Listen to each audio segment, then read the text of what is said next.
A very good afternoon to one and all. I'm Sushma, the assistant professor from BVRIT College. I'm here to explain you regarding data science using Python. The first topic here we are discussing is introduction to data science. In this introduction, we'll learn what is a data science. A data science is nothing but collection of data and pre-processing the data, analyzing the data, and finally giving the conclusions based upon the patterns you derive. Pre-processing is nothing but removing the irrelevant or unnecessary data. And the roadmap for a data scientist is first a student or an employee should have an expert knowledge on SQL, that is one of the database is required, and next he or she should have knowledge on statistics, and then he or she should have knowledge on linear algebra, one of the programming language, either R, Python or Java, and also machine learning, and finally visualization techniques. This first SQL is used in order to collect the data from the database, and also he or she should learn statistics in order to get the information in the mathematical operation so that we can deal with the complex problems. And the next is programming language. Either of the programming language is used here, and ML algorithms, like different ML algorithms like random forest, KNN, decision tree, etc. And finally visualization techniques. Visualization techniques, here we use bar chart or a pie chart, anything to visualize our output. And next is, this is what? The introduction. Next, in this data science, there are some of the key components of a data science. They are data collection, data cleaning and pre-processing, exploratory data analysis, data modeling, data visualization, data interpretation, and deployment of the product. Data collection, there are various sources available to collect the data. We can collect data from Kaggle, APIs, sensors, etc. Data cleaning is nothing but removing the inconsistencies, removing the outliers. Outliers is nothing but the odd man out in the data set, and transforming the data according to our necessity. All these actions are performed in data cleaning or data pre-processing. And next is exploratory data analysis. Here we'll understand the pattern of a data set. We'll derive to the conclusion based upon the patterns we draw. Data modeling, building statistical or machine learning algorithms to make predictions. For data visualization, it is nothing but a graphical representation of data. Data interpretation is drawing meaningful conclusions from the data, making data-driven decisions. Finally, deploying the project. And next topic is types of data. There are two types of data. One, structured data, and the other is unstructured data. Structured data is nothing but having a highly organized, which follows a specific format such as rows and columns in a relational database. Structured data is easy to search, analyze, and process the data. Examples of structured data are SQL database, spreadsheet, and CSV files. Coming to the unstructured data, this unstructured data deals with generic information. This generic information is nothing but audio, video, visualization. Here with unstructured data, we mostly prefer deep learning models compared to the ML models. And there are two different types of variables. One is continuous variables and the other one is discrete variables. Continuous variables is nothing but there is no difference between 1 and 2. The example is decimal number. Continuous variables are those that can take on any real value within a range. They are typically measured and can have an infinite number of possible values. Examples are height and temperature. It just depends upon the decimal points. It is example is infinite number. Coming to the discrete variable, it is, in a simple terminology, we can say that it deals with a real numbers, integer values, whereas continuous variables depends upon the decimal points. Here in discrete variables, you cannot get any float value. Next, data sampling. Data sampling is nothing but the process of selecting a subset of data from a larger data set in order to perform the analysis or make inferences. It is often used when it is impractical or too costly to work with the entire data sets. This sampling is done based upon the sampling is nothing but collecting the data, some part of the data from the population. For example, in a class there are 60 members. We do analyze based upon one criteria, that is clever, a medium student and the slow learners.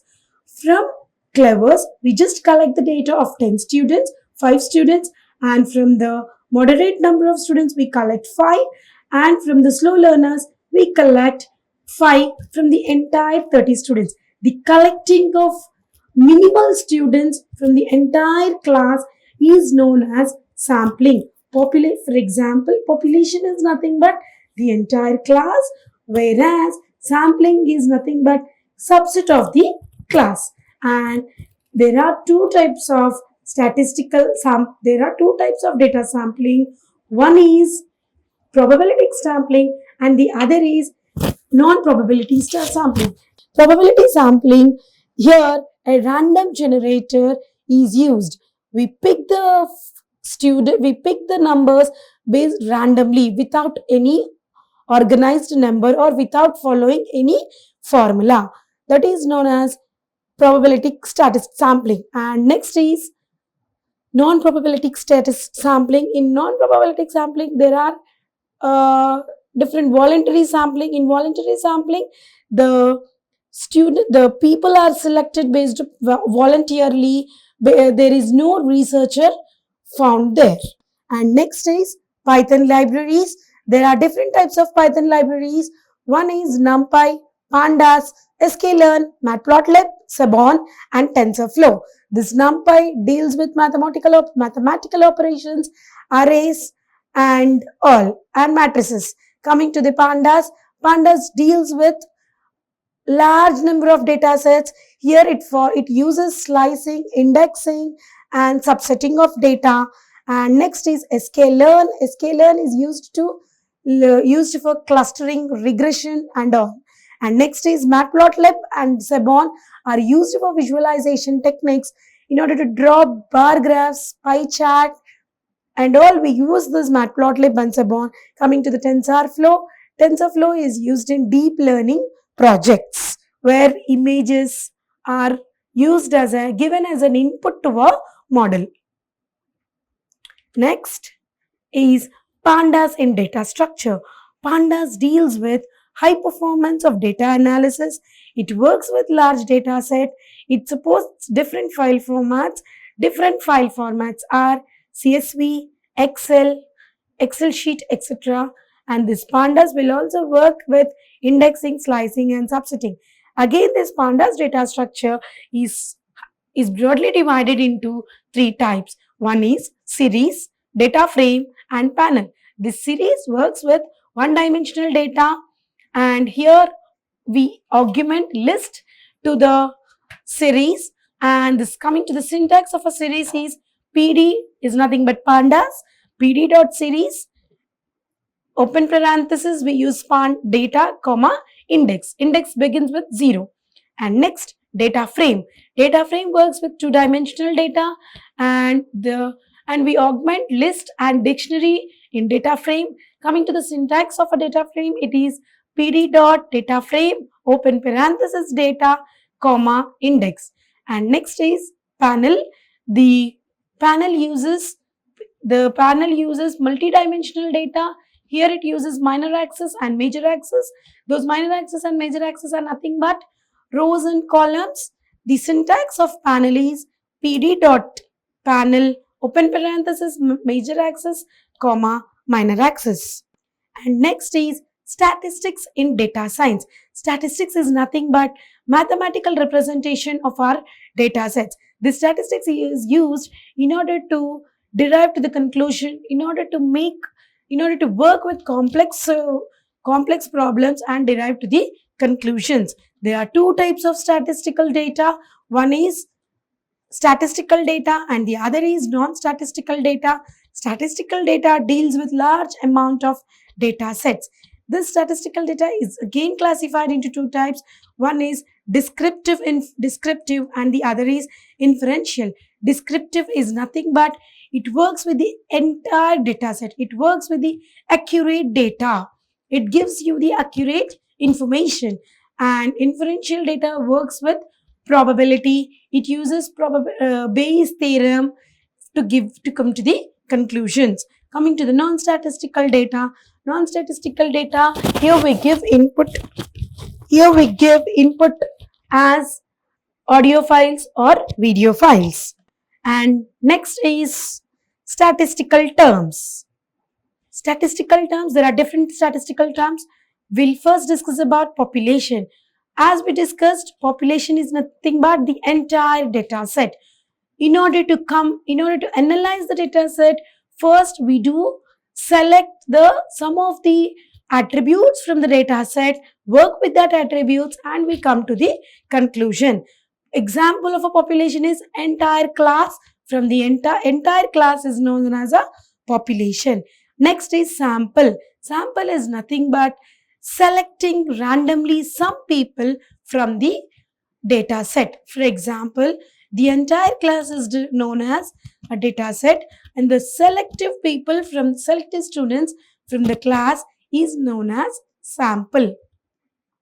And the next is variables. Variables is nothing but characteristic of a data set, characteristic of a variable or characteristics of an attribute or features. When you download a data set from any of the website like Kaggle, if you download, that downloaded data set will be in the form of CSV files or Excel file. You can find different rows with different features or attributes. Each of the feature will be having different characteristics. And the next is quantitative analysis. Quantitative analysis deals with quantitative data. Qualitative analysis deals with quality of a data. And next is discrete and continuous. Discrete is nothing but individual value. It's a finite number of value. There is no real value between the two numbers. There is no difference between 1 and 2. And next, continuous variables deals with it has infinite numbers. Continuous variables is nothing but infinite numbers. Next is frequency. Here, frequency is nothing but calculation of numbers. And next is central tendency. Central tendency is learning mean, understanding the information about mean, median and mode. Mean is nothing but the average of a sample.